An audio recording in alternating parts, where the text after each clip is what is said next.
What's going on, everyone? This is Kevin here, coming at you with my comparison of the Samsung Galaxy S25 Ultra versus the Samsung Galaxy S24 Ultra. So without further ado, let's get started.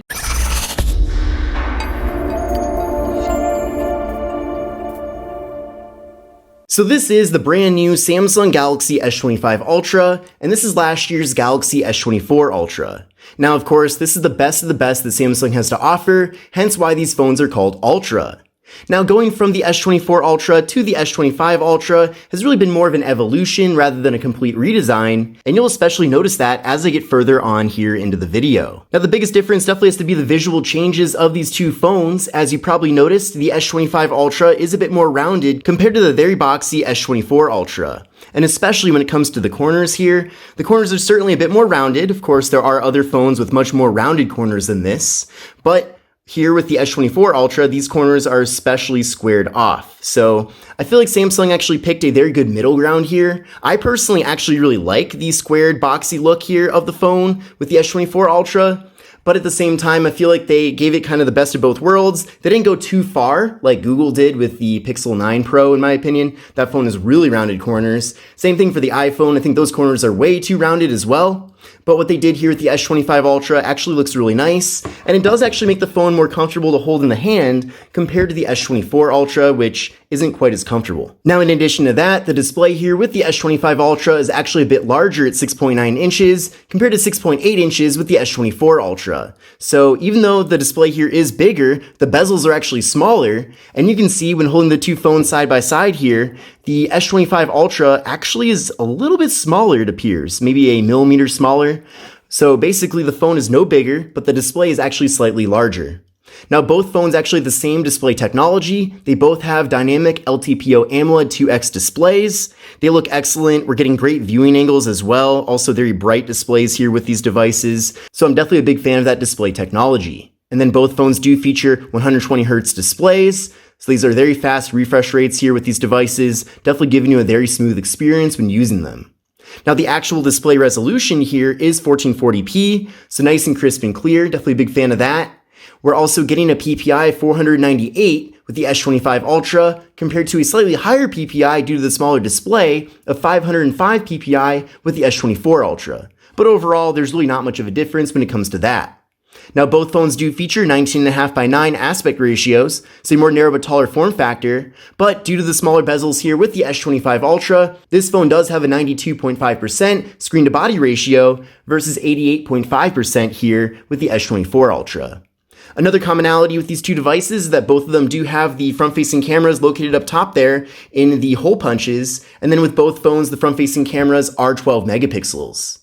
Now, both phones also come with 256 gigabytes as the base storage configuration, and unfortunately, there is no microSD card expansion. But I suppose if you do need more storage, you can also go for a higher storage configuration for either phone. And in fact, when I pre-ordered the S25 Ultra, they're actually giving me double the storage here at 512 gigabytes for the same price as the regular base MSRP. Now, both of these phones do feature wireless charging, which is nice, and the wireless charging is actually 15 watts. So really cool here that it's nice and fast. And I have used both of these phones with MagSafe cases, which actually makes them compatible with MagSafe docking mounts. So that is something worth keeping in mind if you do happen to have some MagSafe chargers in your home, as you can at least still use those here if you do use the proper case. Now, with both of these devices, we are getting face unlock, but in addition to that, they both have in-display fingerprint sensors. We'll give this a try first here with the S25 Ultra, very fast as you can see. We'll try this with the S24 Ultra as well. And again, with this device, it also works very fast. So definitely a big fan of that. Now, with both of these phones, we have a similar camera configuration here. We have a quad camera setup on both phones. We have a 200 megapixel main camera. The ultra wide has been improved though with the S25 Ultra, with it being 50 megapixels compared to 12 megapixels. And then both phones do have 10 megapixel 3x telephoto cameras and also 5x 50 megapixel periscope telephoto cameras as well.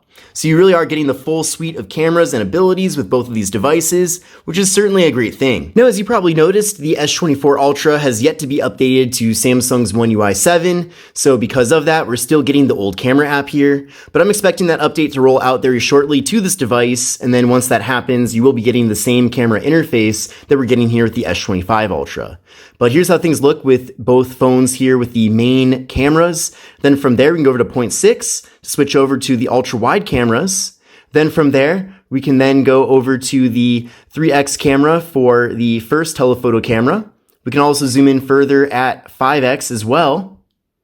So you can see we're getting some really incredible zoom here with both of these phones. Now, of course, once you actually capture the images, it's going to do a lot on the back end then to further clean that up. Oh, and I also forgot to show you the front-facing cameras here. So there's me right there. You can also crop out a little bit with the group selfie mode, which is nice as well. And then when it comes to video here with both of these devices, they do both support 8K video with the rear cameras at 30 FPS, and then 4K at 60 FPS for the front-facing cameras. So certainly very nice. Now, both phones do come with 12 gigabytes of RAM, however, the processors are different. So both phones do feature Snapdragon processors, but with the S25 Ultra, we're getting the 8 Elite compared to the 8 Gen 3 with the S24 Ultra. So I did run a benchmark test using Geekbench 6, and I'll show you the scores in that test right now. But here's the scores that I got. So you can see here with the S25 Ultra, the scores were better for both single and multi-core, which is really cool. But to be honest, both the 8 Elite and 8 Gen 3 are both excellent. Neither of these phones heat up really in any circumstances, and overall, I'm just a big fan of those chips from Snapdragon. So, of course, it is good that we're getting the 8 Elite here with the S25 Ultra, but the 8 Gen 3 is certainly not bad at all. This is going to be a great processor for many years into the future.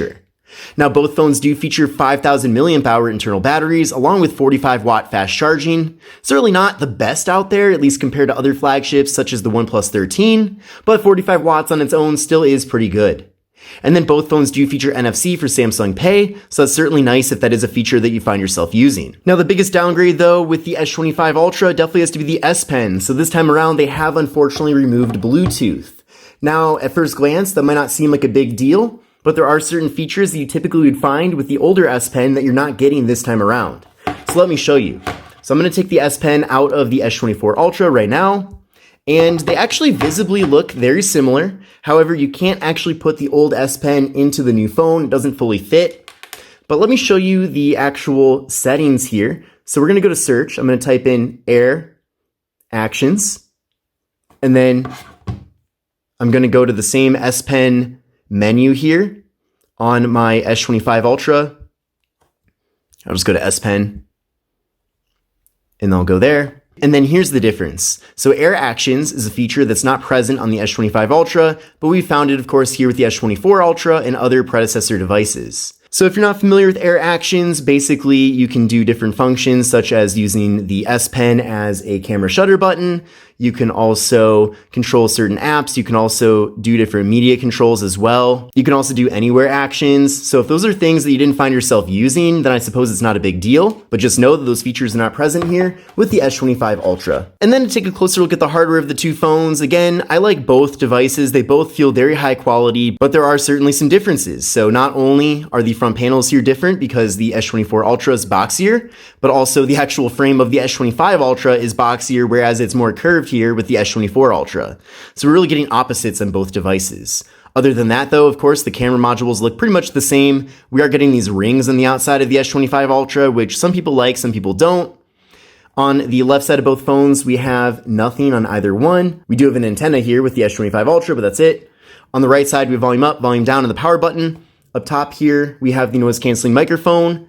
On the bottom here, we have the S Pen, microphone, speaker, USB-C port for charging and data transfer, and the SIM card slot. The hole for the SIM card slot has been moved, so you don't actually put the SIM card removal tool into the microphone. But this concludes my comparison of the Samsung Galaxy S25 Ultra versus Samsung Galaxy S24 Ultra. I hope you enjoyed this video, and if you did, definitely give it a thumbs up. But this is Kevin here, and I'll see you in the next one. Take care and have a great rest of your day.